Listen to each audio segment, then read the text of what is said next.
जब कोई व्यक्ति छींकता है तो अक्सर हम सुनते हैं लोग God bless you, Wahe Guru या भगवान कृपा करना कहते हैं। लेकिन बॉयज का स्वैग तो अलग ही है।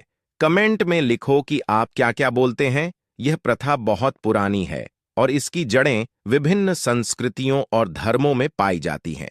प्राचीन समय में लोग मानते थे कि छींकने से आत्मा शरीर से बाहर निकल सकती है और गॉड ब्लेस यू कहने से व्यक्ति की रक्षा होती है।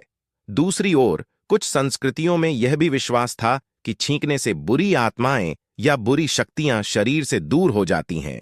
मध्य युग में यूरोप में जब प्लेग, ब्यूबोनिक प्लेग जैसी बीमारियां फैल रही थीं, तो छींकना बीमारी का लक्षण माना जाता था।